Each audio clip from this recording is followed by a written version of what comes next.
Good evening everyone. आज मु भारतीय साक्ष्य अधिनियम सेक्शन 6 टाको डिस्कसन करछि। लास्ट लेसन रे मु सेक्शन 5 जाके डिस्कसन करथिली। आज सेक्शन 6 टाको एठी डिस्कसन करूछि। सेक्शन 6 हमर कोन कहूछि डायरेक्टर लैंग्वेज कोन अछि, मोटिव प्रिपरेशन एंड प्रीवियस और subsequent conduct. Any fact is relevant which shows or constitute a motive or preparation for any fact in issue or relevant fact. Any fact is relevant which shows or constitute a motive or preparation or previous or subsequent conduct କାହାର କାହା ପାଇଁ ବା for any act any fact in issue or relevant fact. The conduct of any party or of any agent to any party to any suit or proceeding both civil and criminal case को बुझाऊँ in reference to such suit or proceeding or in reference to any fact in issue therein or relevant thereto and the conduct of any person an offence against whom is the subject of any proceeding is relevant if such conduct influences or is influenced by any fact in issue or relevant fact and whether it was previous or subsequent thereto. देखिबा जेकोसी एक fact जेकोसी गोटे fact जहाँकि fact in issue और relevant factor motive preparation previous और subsequent conduct show करुच्ची बा constitute करुच्ची से fact relevant हेब को प्रोविजन यही प्रोविजन अंडर रे माने सेक्शन 6 ऑफ भारतीय साक्ष्य अधिनियम रे यही अधिनियम रे सेटा रिलेवेंट हे जिवो। आमे गोटे एग्जांपल नबा। एग्जांपल कौन for example A accused of 20 murder B रो मर्डर पाई ए होची एठी अक्यूज एठी कौन हे गला फैक्ट इन इश्यू हे गला। एठी ए मर्डर करिछि बी रो ଏହା ଏକ फैक्ट इन इश्यू। ए जोंठी इन्सिडेंट मर्डर कला सेई जागा को घटनार पूर्व जाइछि आ जिबा सहित कौन साथरे नैछि गोटे छुरी। एठी कौन हैला प्रीवियस कंडक्ट ए रो कहिला जे से पूर्व से जगह को जस्ट बिफोर से जगह को जाइछि देन साथरे कौन नैछि छुरीटे नैछि। एठी कौन हैला preparation fast previous conduct then preparation then ए इनसीडेंट जस्ट पूर्व कहिछि जे मो भाई रो डेथ रो बदला नेबी रिवेंज नेबी एटा हे गला मोटिव ए रो मोटिव को बुझेला। देन इनसीडेंट जो जगार है पुलिस आसिया पूर्व ए से जगह छाड़ी पड़े गला एटा है कौन सब्सिक्वेंट कंडक्ट। आपण माने बुझंतु फास्ट है ए गोटे मर्डर केसटा बी रो मर्डर होइछि गोटे जगार आपण जेकोसी गोटे जगह प्लेसटे चूज करेंगे से जगार मर्डर है से ही जगह को मर्डर रो जस्ट पूर्व ए जाइछि जे मर्डर करिछि मर्डरर जाइछि आ कौन साथरे नहीं छुरीटे नहीं जाइए। एटी कौन प्रूफ होची से जगह को आगे पहुँचवाटा हूँ प्रीवियस कंडक्ट कहार ए रो अक्यूज रो आ सांगरे कौन नहीं प्रिपेयर करके नहीं जाइए छुरीटे ए ता सहित नहीं जाइए छुरी एटा है प्रिपेरेशन। देन तापर देखिबा जस्ट मर्डर पूर्व ए कहिछि जे मो भाई रो डेथ रो बदला नेबी रिवेंज नहीं कि रहिबी एटा कौन तार मोटिव माइंड मोटिव अच्छी जे मु ताको माइंड अच्छी मो भाई रो डेथ रो बदला नेबी। सेकेंड जेतेबेले इनसीडेंटा होची बी रो डेथ से मर्डर हो जाउची से जगह रे सेठी पुलिस आसा पूर्व ए से जगह छाड़ी के पळौची एठी कौन हैला एटा सब्सिक्वेंट कंडक्ट हैला। गोटे केस रे केमती गोटे अक्यूज रो previous preparation motive subsequent conduct को मु लिंक करेली। आपण सेमती गोटे एग्जांपल देकरी प्लेस जगह गोटे चूज करदेबे एई प्लेस रे गोटे लोक बी रो डेथ हैला आउ से डेथटा ए कला ए करिछि मर्डरटा ए करिछि एटा हे गला हमर फैक्ट इन इश्यू आ को जगह रे मर्डर हेछि एई पर्टिकुलर जगह रे मर्डर हेछि।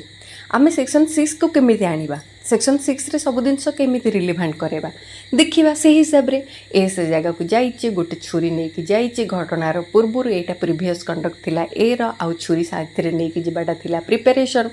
आउ घटनार पूर्व मर्डर जस्ट पूर्व ए कहि आसुछि जे मो भाई डेथ रो बदला नेबी ताकू देखीदेवी तार यहाँ हूँ तार मोटिव एवं घटनार मर्डर पर से जगह को किए आसवा पूर्व बा पुलिस आसवा पहुँचा पूर्व ए से जगह छाड़ी पलि जाऊँगी यहाँ हूँ कौन तार सब्सिक्वेंट कंडक्ट तेणुकर से जहाँ सब तार motive conduct preparation previous subsequent conduct सब किसी रिलेवेंट हो गला को section wise section 6 in this अधिनियम अनुसार से रिलेवेंट हो गला। देन आमे अदर एक एग्जांपल नेबा बेयर एक्टर आपण एग्जांपल देखिबे example A is tried for murder of B the fact A is tried for murder of B. The fact that A murdered C, that B know that A had murdered C, and that B had tried to extort money from A by threatening to make his knowledge public are relevant. ये देखो यहाँ हूँ motive A is trial for murder of B A रो मोटिवटा को केमती express करुच्ची ए illustration ए रे देखिए इलस्ट्रेशन ए रे कहूँ A is trial for the murder of B the fact that कौन अच्छी ए मर्डर करिथिला सी की मारी दैट बी न्यू बी जानी थिला that A had murder C जे ए मारिची सी को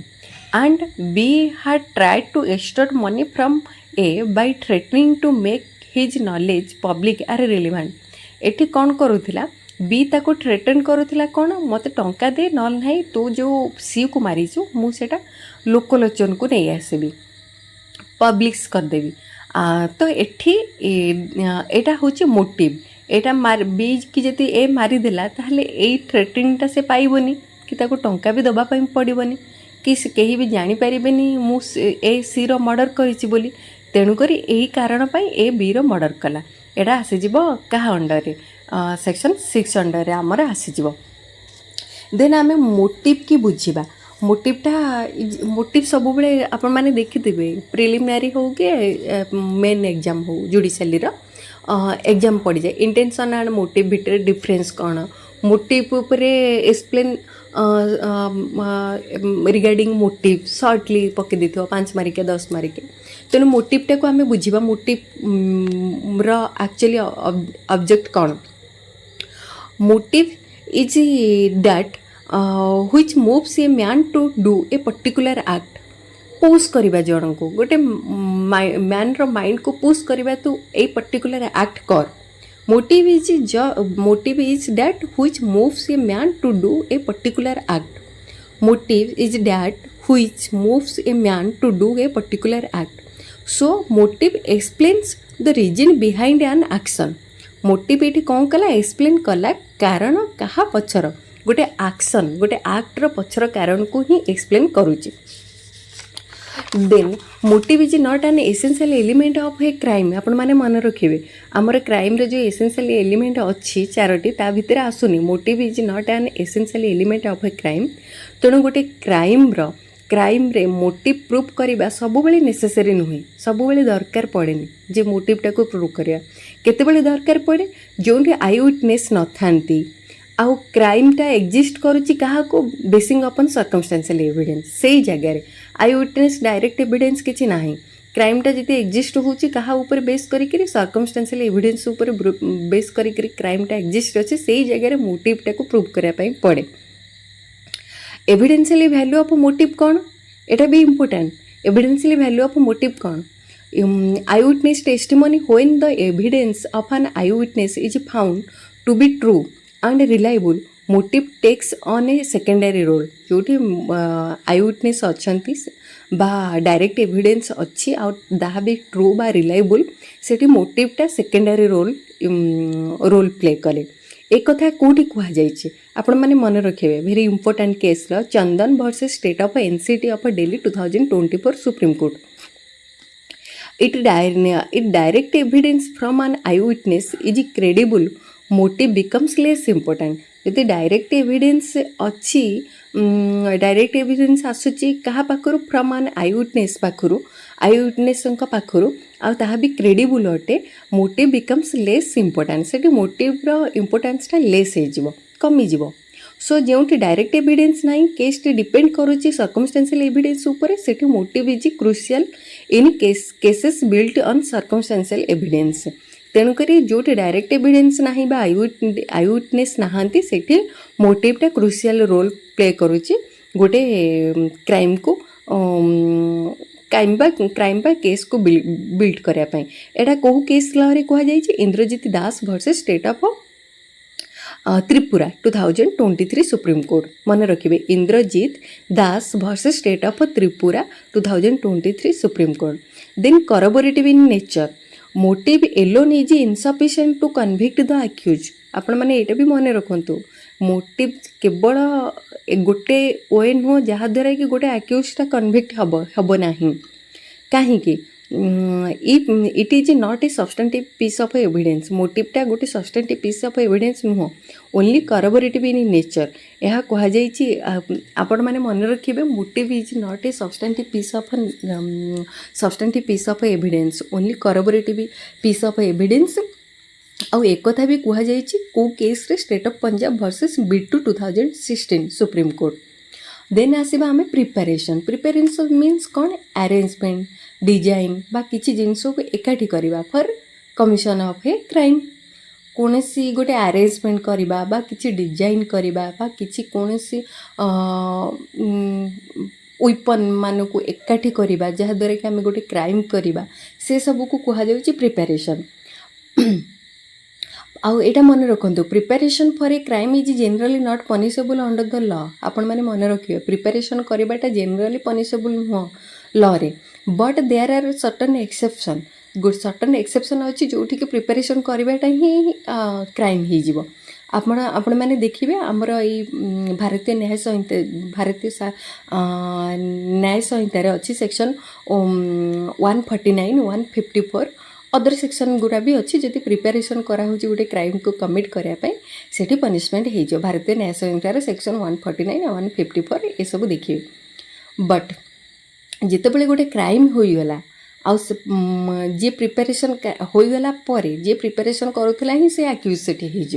जो गोटे क्राइम हो जाऊँगी जो जो लोकटी प्रिपेरेसन करूला से क्राइम करने से आक्यूज होगला देन आम एक्सप्लेनेशन को देखा एक्सप्लेनेशन आमर सब एक्सप्लेनेशन ए आउ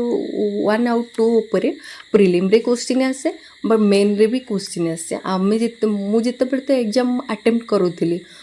से समय ये टाइप माने सबू टाइम रे मुझे प्रायतः फेस करी एक्सप्लेनेशन 1 2 रो क्वेश्चन जहाँ हेले भी पकई से प्रिलिमिनारी हो मेन रे भी हो आमर एक्सप्लेनेशन 1 टा कौन कहूँ एक्सप्लेनेशन 1 कहूँ the word conduct in this section does not include statement unless those statement accompany and explain acts other than statement but this explanation is not to affect the relevance of a statement under any other section of this अधिनियम देखिबा conduct को आम statement बोली मानिबा नहीं but जो statement act बा conduct सहित आकम्पानी अच्छी बा एक्सप्लेन करुच्ची कंडक्ट को सेठी स्टेटमेंटा रिलेवेंट हो under this provision of this संहिता आर एग्जांपल गोटे नबा एग्जांपल इलस्ट्रेशन जे रे कहिचे आपण इलस्ट्रेशन जे टा को देखिबे इलस्ट्रेशन जे रे कहिचे the question is whether A was raped the fact that shortly after the alleged rape A made a complaint ता पूर्वरु A made a complaint relating to crime the circumstances under which and the terms in which the complaint was made are relevant एटा हो complaint जो made कर relevant हो the fact that without making a complaint ये देखा जदि without making a complaint A said that A had been raped in is not relevant as conduct under this section एटा हम ना जदि बिना कंप्लेंट रे जदि से खाली सिंपली कहब से रेप होती बोली ये धरा जीव ना जे ताकू रेप कर धरा जीव ना कि नहीं यहाँ धरा जीव नुह यहाँ रिलेवेंट हेनी under this section but relevant कौटी कौ केस रे हम डाइंग डिक्लेरेशन केस रे हो करबोरेटिव एविडेंस पेपर 160 अंडर रे आसीज जिनसटा जदि कंप्लेन करिछि तो ताहले प्रीवियसली कंप्लेन करिछि देन तापरे आलिस करुछि जे से रेप हेछि ताहले एई प्रोविजन अनुसार रिलेवेंट हबो जदि बिना कंप्लेन रे कहूछि ताहले तार कंडक्टटा रिलेवेंट हबो नाही एई प्रोविजन वाइज किन केते बेले रिलेवेंट हबो डाइंग डिक्लेरेशन रे हे जिवो जदि तार डेथ हो जाउछि डेथ पूर्व से स्टेटमेंट एटा दउछि रिलेवेंट हबो बा कोरबोरेटिव एविडेंस भाबे 160 अंडर रे रिलेवेंट हे जिवो। एक्सप्लेनेशन 2 कौन कहला आमर देखिबा एक्सप्लेनेशन 2 कहला when the conduct of any person is relevant any statement made to him or in his presence and hearing which affects such conduct is relevant आउ कौन से उपाय बा भाबर स्टेटमेंट रिलेवेंट हम सेक्शन 6 अंडर आपको आहरी क्लियर करी देखिबा हमर इलस्ट्रेशन आपण जी देखिबे इलस्ट्रेशन जी the question is whether A owes B 10,000 rupees ए धारा आनथिला बी पाखरु केते 10,000 टंका the facts that A asked C to lend him money and D said to C पुणी एगेन से जिते सी को मागिला सेठी डी थिला बा डी सेड सी डी कहला सी को इन ए र प्रेजेंस रे कौन कहला ए र प्रेजेंस ए अच्छी बा शुणुची जे I advise you not to trust A मु सी को से कहूची मु तुमको उपदेश दूची तमें एक ए ऊपर विश्वास करनी for he owes B 10,000 rupees and that a went away without making any answer are a relevant fact eighty जहाँ डी कहूँ तार स्टेटमेंटा रिलेवेंट हम जदि ए से जगार किसी आंसर न देकरी फेरी जाऊँगी ताहले एटा रिलेवेंट हो आरे इलस्ट्रेशन माने है आपण मैंने देखु ए धारा आनथिला बी ठारू 10,000 रुपये ए एगेन कौन कला सी को मागिला टंका से जगह डी कौन कला सी ए रो प्रेजेंस रे सी को कहला जे मो एडवाइस दूची तुम ए ऊपर विश्वास कर ना कारण ए पूर्व बी ठारू 10,000 टंका धार नहीं ए से जगह कौन कला ए से जगह पलई गला आउ तार किसी कौन से आंसर न देकी सेठी पलई गला सेठी कौन हो डी रो स्टेटमेंटा रिलेवेंट हो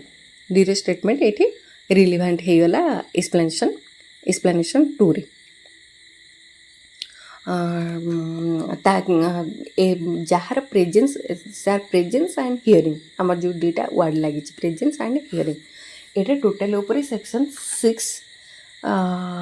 रा डिस्कशन थिला मु सेक्शन 6 टा फुल्ली कंप्लीट करी आपण माने आराम से आपको ये प्रोविजन टा को पढ़ी देवे आउ एटा भी ये प्रोविजन टा बोथ प्रिलिमिनरी हो कि मेन एग्जाम हो इम्पोर्टाट अच्छी प्रिलिमिनरी एग्जाम पाई इम्पोर्टाट अच्छी मेन एग्जाम पाई इम्पोर्टाट अच्छी बोथ जुडिशियल एग्जामिनेशन पाई एंड प्रोसिक्यूशन एग्जामिनेशन पाई आउ इम्पोर्टाट सेक्शन भी सेक्शन 6 टा आज ये मु ए लेसन टा को कंप्लीट करुच्ची। Thank you so much.